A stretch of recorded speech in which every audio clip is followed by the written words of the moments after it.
sudah ada beberapa pihak yang sudah dipanggil atau dilakukan klarifikasi.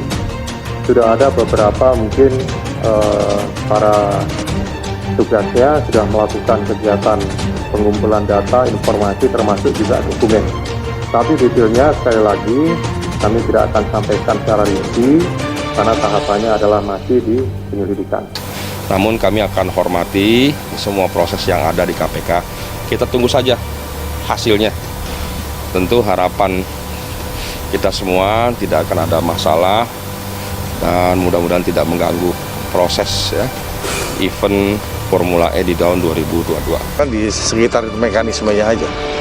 Selain yang Anda katakan bahwa ada semacam model ijon dalam Di peraturan perundang-undangan setelah menjadi perda APBD baru itu bisa dilakukan. Ini kan nggak tanpa konfirmasi kita dia langsung berbuat sendiri karena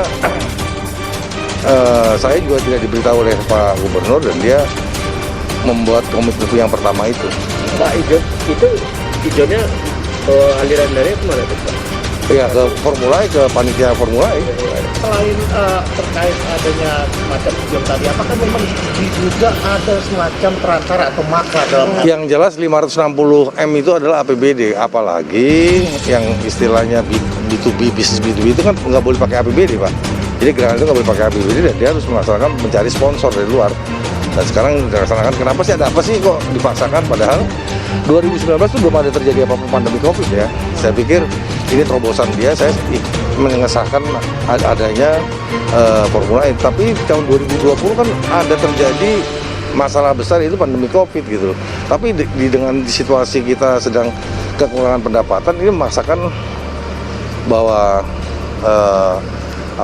Formula ini harus berjalan sampai hari ini. Itu aja. Terkait dengan semacam target karena sudah memberikan komitmen lebih sehingga Sebetulnya kalau dia bisa bicara dengan panitia FI atau FEO-nya itu ngomong, saya rasa nggak ada masalah ya.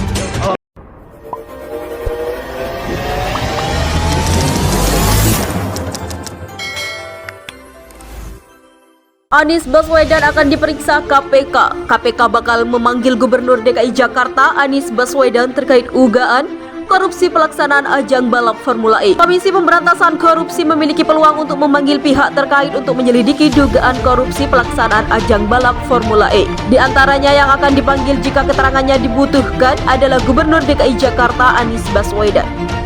Prinsipnya, siapapun kami akan panggil untuk dimintai keterangan dan klarifikasi sepanjang dibutuhkan dalam proses pengumpulan bahan keterangan yang harus kami lakukan ini. Demikian kata PLT juru bicara KPK bidang penindakan Ali Fikri dalam keterangan tertulisnya pada Rabu 23 Maret 2022. Sampai saat ini penyelidikan terhadap kasus dugaan korupsi penyelenggaraan Formula E masih terus dilakukan oleh penyidik Komisi Pemberantasan Korupsi.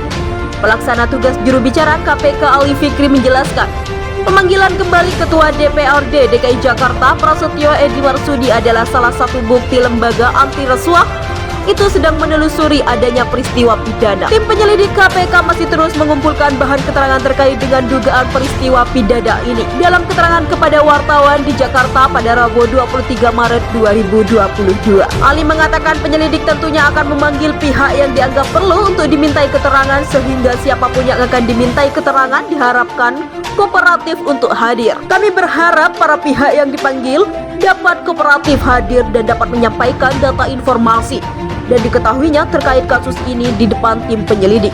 Demikian tegasnya. Sebelumnya Ketua DPRD Prasetyo Edy Marsudi mengingatkan Komisi Pemberantasan Korupsi transparan dalam upaya penyelidikan dugaan korupsi pelaksanaan ajang balap Formula E. Apalagi hingga saat ini Komisi Anti Rasuah belum menghadirkan kembali Gubernur DKI Jakarta Anies Baswedan untuk dimintai keterangan. Permintaan tersebut disampaikan Prasetyo usai menjalani pemeriksaan oleh penyelidik KPK pada hari ini pada Selasa 22 Maret 2022. Saya menghimbau kepada KPK untuk transparan dan akuntabel untuk juga permasalahan Formula E ini. Demikian kata Prasetyo kepada wartawan di Gedung Merah Putih KPK Kuningan Prasada Jakarta pada Selasa 22 Maret 2022.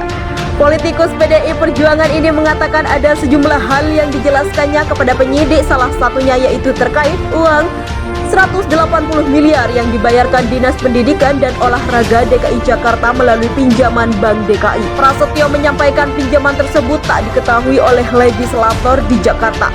Sebelum menjadi perda, pinjamlah Dispora itu kepada Bank DKI, 180 miliar itu saja penekanannya. Demikian di situ ucapannya. Dalam pemeriksaan tersebut, Prasetyo telah membawa sejumlah dokumen, termasuk dokumen surat Dispora kepada Gubernur DKI yang kemudian dijawab melalui instruksi Gubernur nomor 77 tahun 2019 tentang dukungan dalam persiapan penyelenggaraan kegiatan Formula E tahun 2022.